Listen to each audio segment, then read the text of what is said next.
As a child that I had actually trusted God for. The Lord had performed a miracle. Nikasema hata this time nikiwa saved itaisha.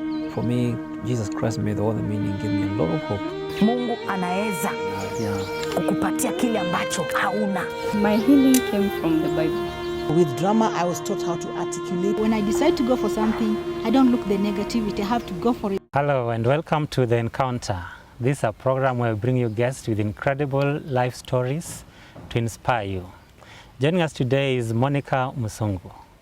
She is a remarkable success in the world of entrepreneuring, being the director and CEO of Scenery Adventures Limited. Talk of from grass to grace, back to grass, and then to grace again. It's a remarkable story. Welcome to the show, Monica. Thank you. Thank you very much for joining us. Thank you so much. I'm humbled to be here. Yes. Yeah. Let us know a little bit about yourself. Who is Monica Mzungu? Monica Mzungu is a mother of 2 girls. And in our family, I'm the 5th born. I'm the founder of Scenery Adventures Limited. Come from Nambale in Busia district. Now it's Busia County. Yeah. And I was raised in Nambale and back to ghetto in Nairobi. So you grew up in ghetto? Yeah. How was that like? I appreciate because it taught me a lot. It taught me how to look ahead in life, to go to my dream. I don't regret living in a ghetto. Tell us a little bit more about that experience of your childhood. Mm-hmm. I passed very well in high school, and I was called in Wanya Girls High School, and then I remember my dad riding me on a bicycle for 2 hours because we didn't have bus fare to go to school. And then it was hardship for the first year, and then my dad didn't have school fees, so I was forced to go to a day school in Nairobi, that is RGA Secondary School, staying with my uncle in Kariobangi North, that's a slum area. There was a time my uncle was auctioned everything. I slept in the street because I didn't have accommodation until I was accommodated by, there's a woman who accommodated me for a day, and then I seek refuge in Kariobangi Baptist Church. I talked to my pastor because I used to go to Kariobangi Baptist Church, and then they accommodated me. That was for 3 years. I was going to school on foot. I was trekking from Kariobangi to RGA Secondary School, that is 2 hours with 1 meal in a day, that was dinner. Wow. To and fro. I was hiding my fellow students not to see me that I was walking. You went to the street after your uncle's things were auctioned. Yeah. For how long did you sleep in the streets? I was in the street for just a day, and then I was accommodated by a certain woman who gave me at least food and then the shower. And then from there, I went to my church, and then I explained to pastor, and then he had to accommodate me. You didn't think of becoming a street kid because that's how most of their lives begin? I saw rich people, and I was admiring the lifestyle, and the only option I had was to pursue my education, not to look that road of the street. So you had this kind of drive and you go. And what happened after that? I was in Kariobangi Baptist for 3 years, just trekking to RGS by 2 hours, it was a routine, so I didn't have any problem. And then while we closed school, I used to work as a house girl to get something for me. And I went like that till I finished Form 4. And then Form 4 later, my brothers took me in Kariududu, an iron sheet, a cube, and I started staying with them. Again, still having 1 meal in a day because they didn't have much. Yeah. But you did perform well?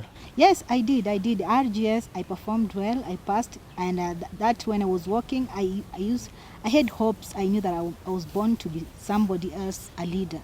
And I was meant to inspire many people, so I never stopped dreaming. I started dreaming while I was 12 years old.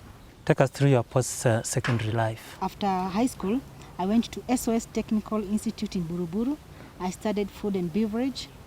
And then after that, after doing a 2-year course, I went to South B Bounty Hotel as a waitress, casual waitress, earning 200 bob per day. You worked as a waitress? Yeah. For how long? I worked as a waitress since 3 years. 3 years in the same hotel? Yeah. Wow, that is quite an I was a casual, yeah. And then I was promoted to a permanent casual, and then to a receptionist, the same hotel. How was that experience like? Wow, it's a tough thing, you know. I used to work so hard. They used to call me a robot because I could combine like four tables, and then I could manage that without any complaint. I was working so perfectly. I was committed to myself, you know. When you're working, you never know an angel is watching you. And you gave it your all. Yeah, I gave it my all. You know, the Bible says if you are serving your master, do it as unto the Lord. Yeah, sure. And also as the receptionist, I could handle a group of people. You are told that a flight has been cancelled. You handle all the clients. I attend to the incoming calls. I attend to bookings. And the receptionist, you know, it was a busy place. But I gave it the credit. That's why I met Erlend from Norway. Tell us about that meeting. Okay, Erlend was a client, and then he came to Bounty, and then he could watch me closely while I was working. Every time he was impressed with my working, and then when he was checking out, he gave me a tip of 10,000 bob, and then he gave me a card. In case you need to change, just call me because I have a company here in Kenya. So with time now, I decided to resign from Bounty Hotel. And then I called Erlend. He talked to the management in Kenya, Wild Kenya Camping and Safaris, and then they allowed me in the office. I was as a marketing manager. I didn't have any knowledge in tourism, but I'm a go-getter. When I go somewhere, I'm ready to learn, I'm ready to move on, you know. That's how we survive in ghetto. Mm-hmm. Now, ghetto helped me in that way. So that experience really coming in handy. Yeah. I'm a go-getter. That's what I learned in ghetto. So I worked as a marketing manager, and things worked very well, and then I was given a chance to go to Norway as a marketer. Mm-hmm. And I went to Norway. When I was in Norway, I was like, this is not my dream. I need to push again. So I talked to Erlend and I told him I need to resign. I need to go back to Kenya. I need to open my company because that's what I'm feeling like. That was after how long? A year. And then Erlend tried to talk to me that this is a golden opportunity. Many people are wishing to have this. But I told him, no, I just need to go back and open my company. And I took a flight and came back to Kenya, and then I registered Senior Adventures in 2008 March. Yeah. But registering the company wasn't that easy because friends used to turn me down. They said this is a multi-billionaire company, you can't make it. It's just a dream that it cannot come true. I got 5,000 bob. I was given by a friend, and then I got an office in Bidco Towers, Moi Avenue. It was being paid 5,000 rent. You're given a desk and a computer. That's how I started working. And then I had to lease 2 cars from friends to manage. So I didn't have a tourism market yet. So only thing that could bring business in the office was a car hire thing. So that was 2008 when I was doing car hire. There's a woman who came to post to be a client and hired a car for 2 days. After 2 days, I never saw the woman. I never saw the car. So I tried to be patient for like 3 days. And then I went to report to the police station. The car owner insisted that I was among the cartel. So I was arrested for 1 week. What goes on in your mind at this point? You're in a police cell for 1 week. You just started something. Did you think like, oh, I maybe made a mistake resigning and I should go back to the hotel? No, I didn't want to think that way. When I decide to go for something, I don't look the negativity. I have to go for it. No matter how it is, I have just to push on. That's how I am. When I was in Central, I wrote a message and luckily it was delivered to that woman. I told him I treated you like my mother and then I'm in cell because of you. And then she replied back telling me that the car was sold. And I showed the flying squad the message and they said, you are involved in this. Because they can see you are communicating. Yeah. So they called flying squad, they had to come for me, treating me like a very big criminal, being exchanged in a flying squad car. We found the man who had bought the car and then they asked him if he knows me. And then he said he doesn't know me. So they had said, now I thought this is a criminal you're bringing to me, but this is not a criminal. And then I had the papers, the woman is signed and everything. And then when I told him all the story, and then he was like, he told the others, if you will shatter the dream of this lady, what do you expect? You should try to listen and to encourage such people. Mm-hmm. And then I was released and went back home. The car owner was giving me back the car. And then back again, I came back to the office. I had remained with 1 car. I hired it to a doctor. Doctor got an accident. Oh. So when I tried to follow up, I found the car dumped in police station. When I informed the owner was like, you are not careful. My car is in police station. It was not reported in 24 hours. So I have to put you in. So I was again behind. Back in the cell? Yeah.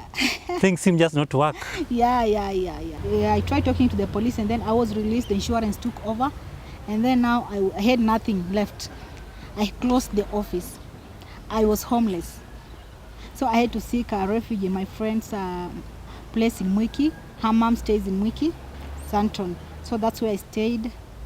I stayed with her for 7 good months in wilderness. 7 months homeless, jobless. Mm-hmm. Wow. Even 10 baby was a problem. Wow. Even I had a wig in my hair. It stayed for 7 months. It looked like a guinea. And you didn't think of going back to South Sea and becoming a waitress again? No. I was like, okay. What I did, I was reading my Bible from Genesis to Revelation. I felt I had a friend, but I could not see him. And I was so okay. I felt at peace, and I was like, okay, let me be at this situation at this moment. Even when I wanted to go to town, I could hang on a train and then go to town and then back. I had nothing. Friends could not call me. Even my phone was, I could not get even a missed call or a received call. It was just like that. So I lived in that life, reading the Bible, feeling like I have a friend that is Jesus. That's how I stayed in that life for 7 months. And then a friend came and asked me if we could revive a company. And then I said yes, we revived the company. But now he didn't have the vision like mine. We took people's car, we leased people's cars, and he wanted to use it for leisure. And while me, I wanted for business. So with time, we didn't get things coming to the office, the income. So I had to return the cars and then stop it again. Again, you're closing down twice, the second time? The second time, yeah. Wow. I closed the second time. So again, I was so low down, and then I decided, I talked to a friend. He decided to lend me 70,000. And then now the 70,000, I had to utilize it. I decided to go alone. I wanted just to be alone because I've learned from the experience I had and the things I went through. So I wanted to test it alone and see if it will work. I was not communicating to Ellen because it's me who quitted. So I was just there. There's no way of just going back again. No. Where do you start? Yeah, Ellen didn't know what I was going through. So when I was there now in 2009, I got another office, Afia Cop House. We shared with a friend, we had a reception. Okay, that's in 2009, August. I was tipped of a contract that was coming. So I applied for a contract. I risked to apply. It was a big event that even big companies were applying for the company, for the job. But I did, and then I was asked to send pictures of executive shuttles, and then I told them these are for scenery, we have this and we can deliver. Then they told me, if at all you can deliver, you have a good quotation, then we are giving you the job. So I didn't know anybody with shuttles, but I had to ask around, and then I was given a number. I called, I went to see him, and then for the first time, we've never dealt with him. He trusted me. He told me, okay, I'm going to give you the shuttles with fuel plus driver, and then when the check comes out, you're going to pay me. So you are like a broker? Yeah, I did that like a broker, and I'm like, I can do this job, but trust me, I'm going to give you money. And then he trusted me like that. He organized, it was 5 a.m., and then the shuttles were at KICC. I was in Senior Adventures t-shirt with my sister, and then with the stickers for Senior Adventures. But to my surprise, I didn't know I was handling Miss Clinton. Oh. It was a very big surprise. I was like, oh, wow. I saw the guards, I saw the security team, and I was like, this is Miss Clinton. So the ambassadors were coming with their personal cars, and then the drivers go with the personal cars, and the ambassadors come to the shuttles. So I was transferring them around to Athi River, textile industry. It was a Goa forum. That was in 2009. So I did the job, and I was paid. The owner of the shuttle didn't call me to ask me why the money, but it's me who called him back and told me, oh, your money is ready.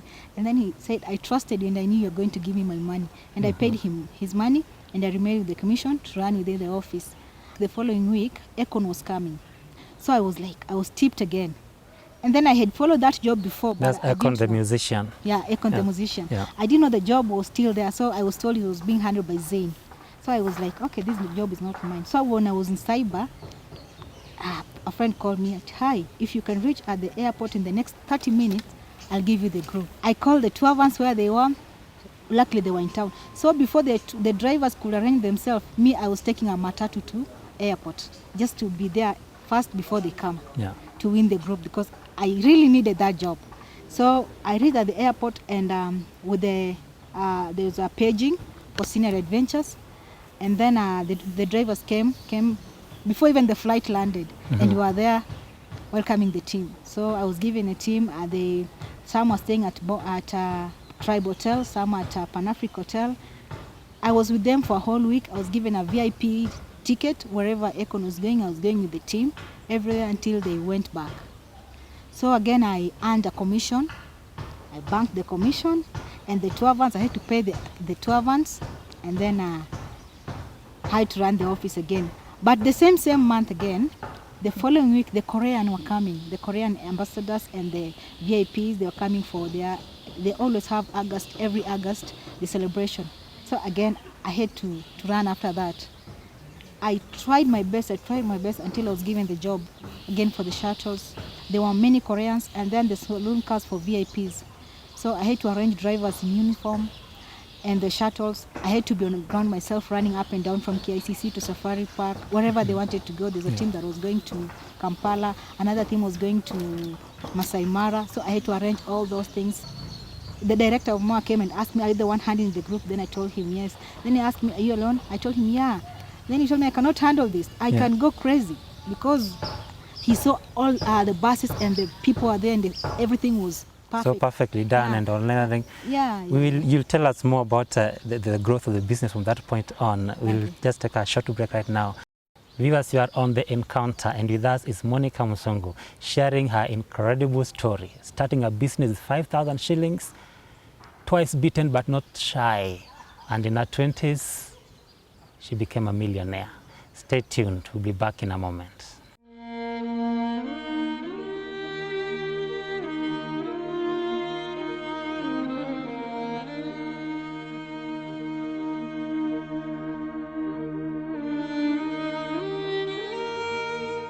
Welcome back. You are on the Encounter right here in Revival TV.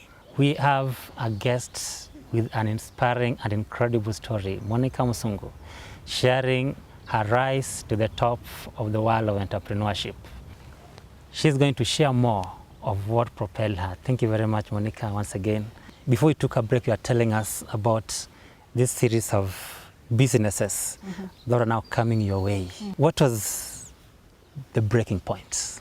The breaking point was that time, because after doing all this job, whatever I saved, I had to utilize it, because remembering from where I came from, the difficulties I faced and the things that I faced and the things that made me fail. So I had to bank the money and use the money wisely, paying the office and doing the things that the office need. So from there, I had to move from Afia Cooperative House to a better place, that is on Kimathi Street, on Anak House. That is where now I moved.